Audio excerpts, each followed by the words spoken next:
They're off.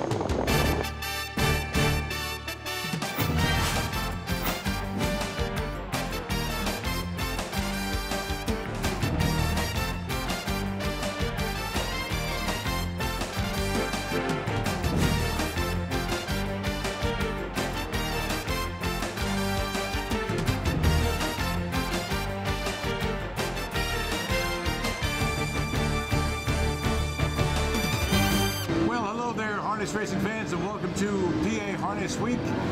It's a big one here at the old Harrah's Corral. I got to tell you that Pocono took the week off. I think they went on vacation. They were spending their time, I believe, in the Poconos. I think. I can't be sure. Why wouldn't they, right? The Poconos are beautiful this time of the year, right? Absolutely. And I got to mention something before I do that. It's special kudos and accolades to our main man, our main fella, Bruce Casella, who was inducted Special Achievement Award into the Pennsylvania Horse Racing Hall of Fame. Kudos to you, a tip of the hat, Bruce. Well done, my friend. Okay, speaking of Mohegan Sun and Pocono Downs, notice how I went from Bruce back to Pocono, sort of a, yeah, that was it was a rocky kind of segue there. What about Modern Family? Let's talk about that, shall we? Oh, yes. Last week we had that huge invite that they had at Mohegan Sun and Pocono Downs called the Modern Family Trot. Wishing Stone won. You might remember that. I do. Yes.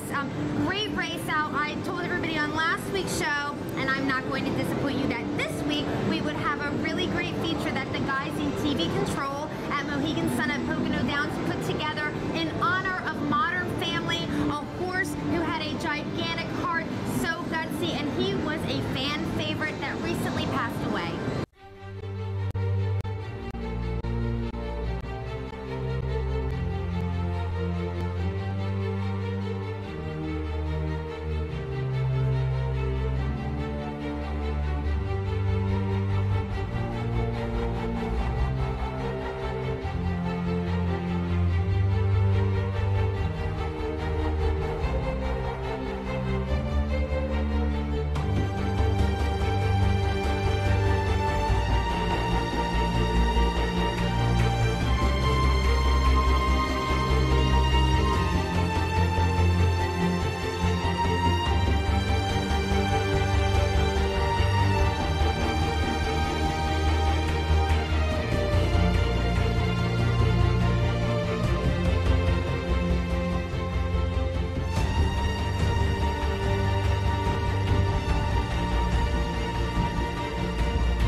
With that pocket trip, Modern Family up for the win. Alrighty, let's get right to the action. Kimasabi, one of the big races of the week, was up north in Canada. It was the long-awaited confrontation between Hambletonian winner Trixton from the Jimmy Takter barn and the horse that he says is the best horse in his barn, Father Patrick. Heather's got that for you. Yes, I do. The Canadian Trotting Classic, and again, 3-year-old trotting colts here, over $600,000 in purse. Number 6, Father Patrick, is the 1-5 favorite. Now, remember, he went off stride in the Hambletonian, and he was like, oh my gosh, and then he got beat after that. Finally, he redeemed himself at Harrah's Philly when he won the Pennsylvania Sire Stakes Championship. You know, because everybody's like, went off stride in the Hambletonian, went off stride in the Hambletonian. You know, it seems like you're only as good as your last start. But he was great in our championship, our Pennsylvania Sire Stakes Championship. Now, like you mentioned, number 5 is Trixton, 9-5 in here. And he was the one that won the Taktertonian. Oh, duh. I mean, the Hambletonian, right? Now, these two finally seem like they are going to match up. Crash course. Yes. Oh, so let's see what happens. Long shot leader, Damn Fool or Millionaire. Parked at his wheel in second and driving is Il Sogno Dream. Muscle Matters third. Father Patrick the favorites on cover fourth. Back to fifth for Harper Blue Chip. 2 more to EL Titan and a huge gap back to Trixton, who broke. And the field marches to the midway point. Damn Fool or Millionaire leads the way. Will not release Il Sogno Dream in second. A rough trip for that one. Muscle Matters right there third. Father Patrick on cover fourth. The half up in 55 and 2 when they move into the final turn. Damn Fool or Millionaire. Here is Father Patrick. Gingras fires him up 3 wide to get around that first over roadblock. Il Sogno Dream was in back pedal mode as they come to 3/4. Damn Fool or Millionaire full length up in front. Father Patrick coming up quickly in Waple's rearview mirror, though. Third is Muscle Matters. Harper Blue Chip fourth. Ground-saving trip for EL Titan fifth, 3/4 of a mile. In 1:24, 28 and 3, third panel. And Father Patrick glides to the front. Damn Fooler Millionaire back into second. Muscle Matters third. Then Harper Blue Chip and EL Titan up on the far outside with Late Speed. To the front is Father Patrick here as he's on top by 3. Late Speed comes from EL Titan second on the outside. He's bearing down. Father Patrick digs in. Outside is EL Titan, the Canadian Trotting Classic. Here's Father Patrick. I'm ready, babe. Move it on me. What happened? Trixton goes off stride in the beginning of the race. I'm watching it and I'm like, sweet niblets, which probably is not what Jimmy Takter was saying. I'm just assuming that, yeah. Like the betters. He's probably saying, yeah, right, something else than the sulky. However, Jimmy still gets to get his picture taken in the winner's circle because Father Patrick wins this one. And even though it really wasn't the easiest trip around the oval, Father Patrick made it look easy. He never saw the pylons, and I know he had cover, but still, he had to go more steps than like anybody else in the race to win. When he ends up doing it in 1:52 and 4, EL Titan was second, Harper Blue Chip was third. By the way, Trixton, they say that he has a hind leg injury, may not race again, that they might retire him. I'm just going to keep you informed on the story as we know more. I have a hind leg issue too, but I don't bring it up because I don't think it's appropriate. Are you going to retire? Maybe, I don't know. You know, the thing is too, is that when you get a confrontation like that, you want to see that sucker come off. A lot of disappointment there, you know, but hey, what are you going to do? Oh, I thought you were still talking about your leg. Okay, my hind leg. Right, all I'll right. get to my hind leg. When we come back, action from right here at Harrah's, Philadelphia. Don't you dare go away.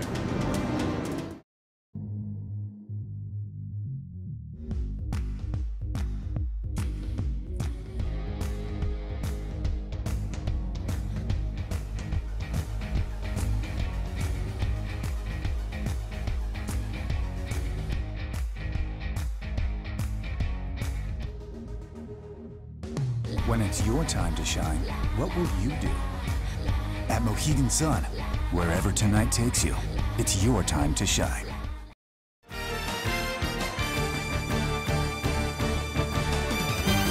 Hey there, welcome back to PA Harness Week. And as I mentioned before the break, we're going to be here at Harrah's, Philadelphia. Sunday's 10th and feature race here at Harrah's, Philly was for winners over $25,000 in their lifetime, $30,000 on the line. Number 5, Wake Up Pita, was even money with Brett Miller. Number 4, Speed Emeritus with Ron Pierce was 2-1. Number 7, Speed Again with Yannick Gingras was 9-2. And with a call, Mike Bozich. Popping out of the pocket, Scott Rocks now looking to overtake Emeritus Maximus. Andy Will back to third. Speed Again under the finish line the first time. Drumfire is fourth. Win fifth position. Voice of Truth. Break of 2 lengths. Wake Up Peter is slightly gapped. Now tightening down. Cambassador's seventh. The trailer's Smooth Criminal. They make their approach to the half, and coming out of fifth now comes Voice of Truth. And popping out of third is Speed Again. Halftime 54-2. 28-1 for the second quarter. They race up the back stretch. Scott Rock says unwanted company in the form of Speed Again. Arrives up to the saddle pad to challenge Emeritus Maximus on the inside. Third, Voice of Truth second, up fourth. Inside in fifth, Drumfire is no place to go. Wake Up Peter's underway. Third over 6 lengths of work to do. Inside, Cambassador's 7. Smooth Criminal trails the field. 3/4, 1:21-3. And Speed Again takes the lead. Scott Rock's trying to counter. Outside Emeritus Maximus left uncovered. Trying to come on 3 wide is Wake Up Peter. Drumfire saves ground to the inside of a failing Voice of Truth. They straighten away for the stretch drive. And with the lead, it's Speed Again up on the outside. Emeritus Maximus, the fresh challenger now. Speed Again on the inside. Emeritus Maximus on the outside. Who's going to win this stretch duel? Very tight. The two of them dueled to the wire like crazy horses, and it was just a split decision, not much. A little Schnozzola sneeze. And who got the win? Number 7 with Yannick. 7-2, paid $9.80. It was like nice, you know? Nice. You know how you always call Dan Dubé Double D? Yes. Yeah. Guess what? There's another Double D in town, okay? Ooh. Yes. Do tell. Dylan Davis. He's a trainer, and it's not like he's new in town or anything. Although he is young, he's a pretty young fellow. He has been training for years. He grew up in the business. Is he cute? Yeah, totally adorable. And he's got like a bald head and stuff. Anyway, well, wait a minute. You're going to see him in a second because Sharla McBride caught up with him. All right, thanks guys. I'm here with trainer Dylan Davis. Dylan, we want to get to know you today because we haven't got to talk to you a lot on this show. Tell me how you got into the sport of harness racing. Well, I was raised in the business. My father was in it. My stepbrother, John Lair, is my stepfather. Kevin Lair is my stepbrother. So that's kind of where the L comes from on my colors. And I just grew into it, and it's all I've ever done. You have a very successful stable in Delaware. To what do you attribute that success? I have great owners, great help. They buy me good horses. That makes it pretty easy. We know you're a little quirky. You have some superstitions, little superstitions about things. You have to sit in the same spot when you're watching your horse out there. Elaborate on that a little bit with me. If I was sitting there when I win the first one, I got to stay. It's a lucky spot, you know, so I try to go to the same spot all the time. So what happens if the horse loses and you're sitting in the spot? It wasn't the spot's fault. Now, I know you've had some great horses in your day. Tell me about maybe one favorite or two favorites that really just come to mind and it makes you smile. Arzenas definitely holds a spot in my heart. I was young, probably 29 or 30 years old, really just getting started. He turned out to be 2-year-old pacing colt of the year that year, and then as a 3-year-old, he ended up still making another $700,000 or something, and he's now standing stud at Winback. He's probably my overall favorite, and then I have a mare, Monochromatic. She races now. She races in the Winter's Over or Opens everywhere she goes, and she's fun. She's hard to deal with, and it makes it fun. We know your lucky track, your best track is in Delaware. What will it take for you to have that much success here at Harrah's Philadelphia? I don't know. Pennsylvania's the toughest circuit that I've been around.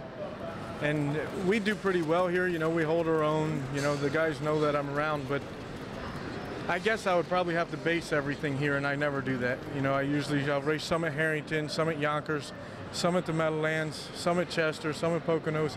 You know, and in Delaware, like during Dover Downs, I don't race anywhere but Dover Downs.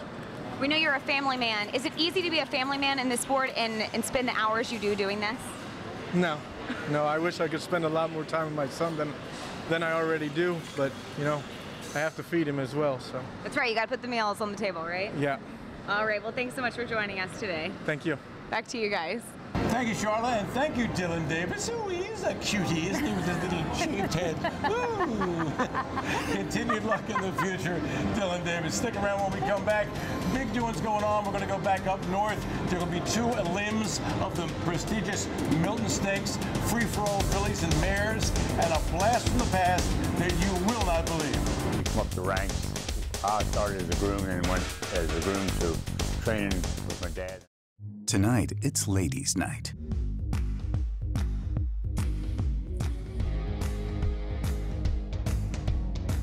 The lights are low, and the stakes are high.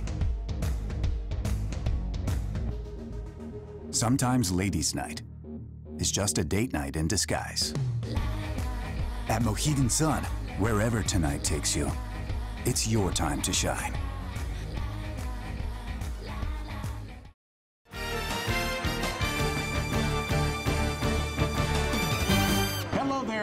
To PA Harness Week. This lovely creature to my left is Mabu, Heather Vitale, and I'm Steve Ross.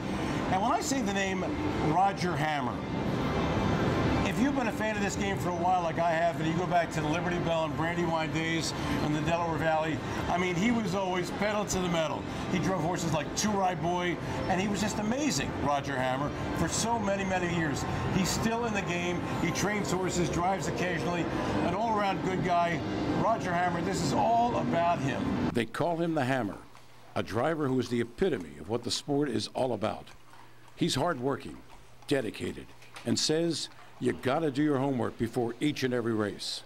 Knowing the different style of driver for different drivers and what horses you are and what favorites you gotta follow and which ones you think are the best, you know. It's more like a strategy game. Hammer got his start at an early age. As far as being a driver and trainer, you know, you come up the ranks.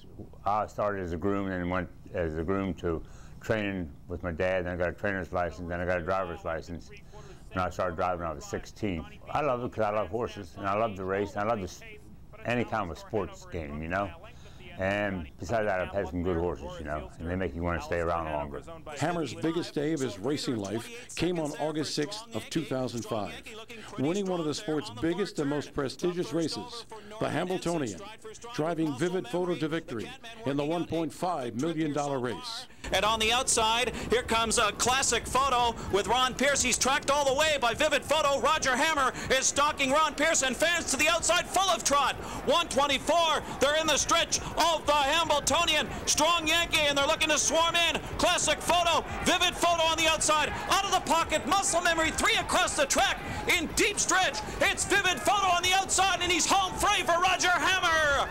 From the Pennsylvania Fairs to the Hambletonian Winner's Circle, it's Vivid Photo. You never get over it. I mean, if I win races from here to now, I'll never win a race like that.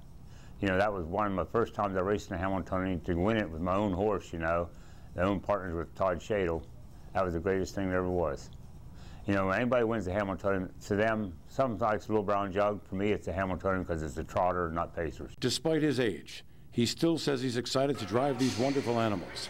He's watched this sport struggle in the past several years, but he never gave up. After all, it's in his blood. Now that slots are a factor, it's like old times. One time we hit a decline, you know, but now with the slots in and everything went back up, and it's back now where the owners can make money by paying a training bill. Before it was tough for them because you wouldn't race for no purses.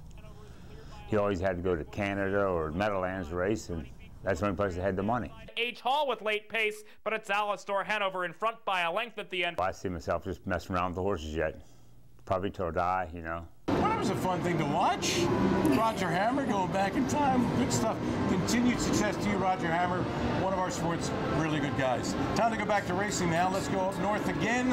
As we mentioned, the Milton Limbs, there were 2 of them. Heather's got the first. It was race 6 on Saturday night. Yeah, the first for this is $35,000. Number 4, Camille. Number 6, Crispy Apple. Both co-favorites. First of all, Camille, I mean, she's proved that she can kick it in a sub-150 mile on a track that's like 5/8 mile or bigger.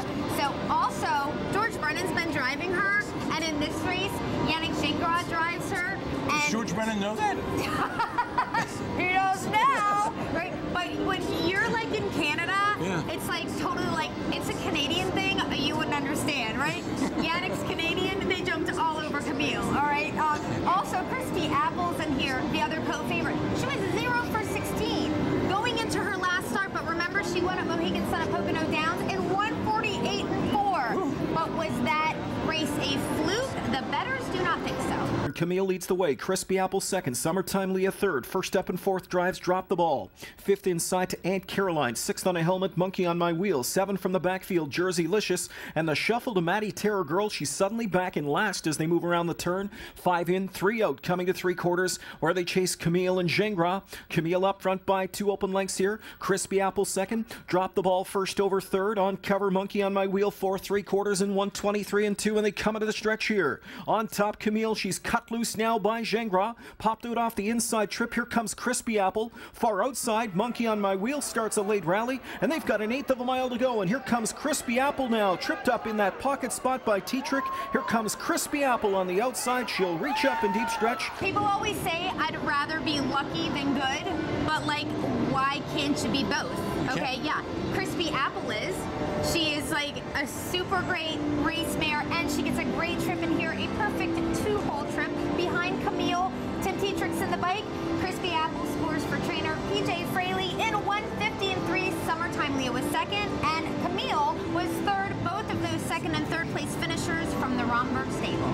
Okay, let's go to the 10th at Mohawk on Saturday. The second Milton Limb, free for all. Fillies and mares, 3-year-olds and up. Number 7, Andrew Vett with Timmy Teacher was the 8-5 chalk. Number 8, Proclamation was 5-2 with Yannick Gingras. Number 5, You Gotta Kiss Me or Not with Jody Jamieson was 3-1. And with a call, here's our buddy Ken Middleton. Waples has got the pedal to the metal, leaving them all out there with Vols Hanover. She cuts out a quarter, 25 and 4, a massive first panel. Into the pocket spot you go, so You Can Kiss Me or Not from in second. Andrevet is right there third. Proclamation's got to back up and find the 4-hole. 5th off the speed to Radar Contact. 6th inside Charisma Hanover. 7 to the outside comes Ferrari Senna. Shell Escape is last. Here's Andrevet now on the move out of third as she'll come up after Vols Hanover. Vols Hanover, who took them to the quarter, is pressed by Andrevet coming up to the midway point. Andrevet looks to clear 54 and 1 the first half. Vols Hanover takes cover now. She's back in second, covered up going into the turn.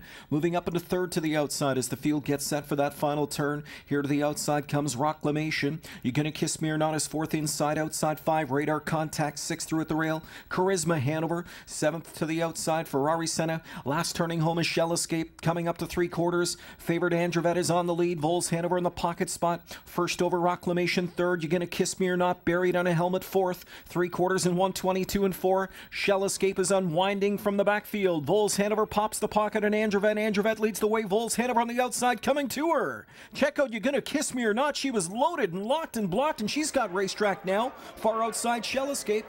4 cross finish coming up. Shell Escape to the grandstand side. Down the center, You Gonna Kiss Me or Not. You Gonna Kiss Me or Not, and Shell Escape to the finish. You Gonna Kiss Me or Not to win it by a head. Andrevet and Vols Hanover, a 15-to-1 shot with Randy Waples, dueled into the stretch before You Gonna Kiss Me or What. And Shell Escape off at 4-to-1 with Scott Zeron, passed them both with You Gonna Kiss Me or Not prevailing in neck over Shell Escape, who came from the men's room in 151 and 1. Andrevet got 3rd, and a sneeze over Vols Hanover. Tonight, the $270,000 Milton Stakes final takes place at Mohawk. We'll have it for you here in PA Harness Week next week. If I'm lying, I'm dying. Stick around when we come back. We're going to have, well, this isn't hyperbole. It's going to be the greatest harness race of all time. And if you want to see it, you'll have to stay right here. And did I mention the $409,000 Elegant Image from Mohawk? Wow. This is a great show. I'm sorry. This is great. The world is full of compromises, but not here. Not on this day. Not in this race. Not in this sport. Every bet is a hope. Return on investment comes in seconds. This is harness racing. We welcome you to the Harness Racing Fan Zone. See it all for yourself. Feel it in all the passion. Share that experience with others. The Harness Racing Fan Zone puts you in the driver's seat.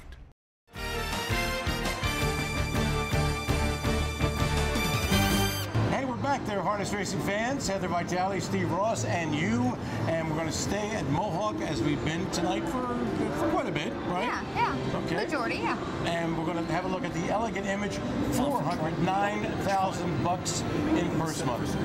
3-year-old trotting fillies here. Number 7 is Shake It Carrie, the 4-to-5 favorite. She's a world champ, and Jimmy Takter says that she has been the best filly trotter in his barn this year.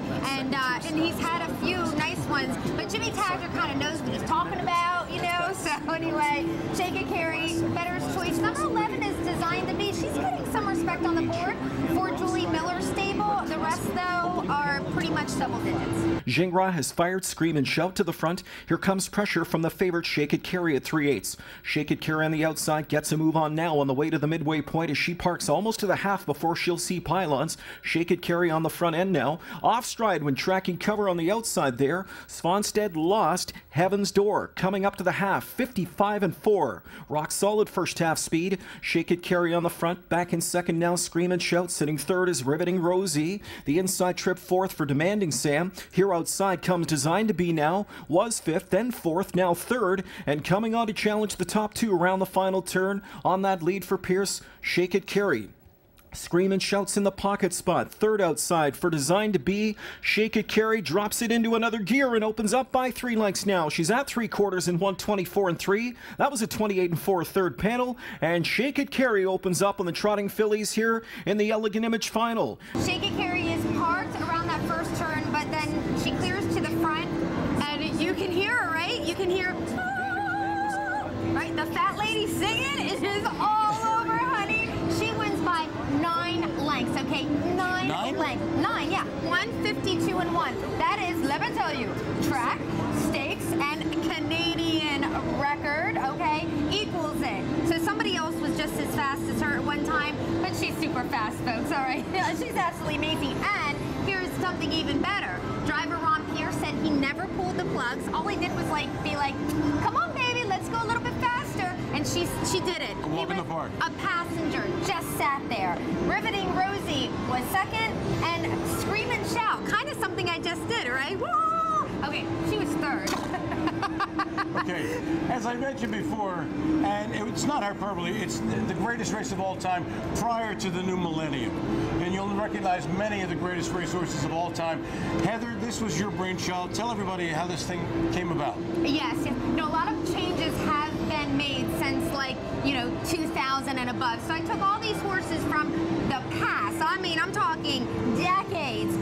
Put them together. Top 8 horses, I think, that are the best pacers of all time. Okay, and these are all male horses as well. Is Dan Patch in the race? Yes, Dan Patch is in the race. Hello. And all these horses came together thanks to my imagination, and thank you to Jack Gallagher, who does a great job announcing. Take a look at this incredible field of pacing superstars who've gathered together to prove their greatness. You'll never see another race like this one ever again. 8 of the greatest pacers in harness racing history. Behind the gate, moving up. Purse $200,000. They're off from the center of the track. There goes Brett Hanover out for the lead. Down toward the inside, Niatros with Cam Fella from the outside. Also moving out from the extreme outside, that's Dan Patch. Rambling Willie settles for 5th. Getting away in 6th was Nihilator. Then comes Albatross. The trailer is Single G. They move toward the quarter, and Cam Fella up to get the lead now. Here comes Dan Patch up on the outside, followed by Brett Hanover, who's back to 3rd. Niatros is racing in 4th as they come past the stands, 27 1/5. Cam Fella's got Dan Patch caught on the outside. Brett Hanover right there in 3rd. Niatros, happy we removed the hub rail here at Dover, is racing in 4th. In 5th, it's still Rambling Willie, followed by Annihilator.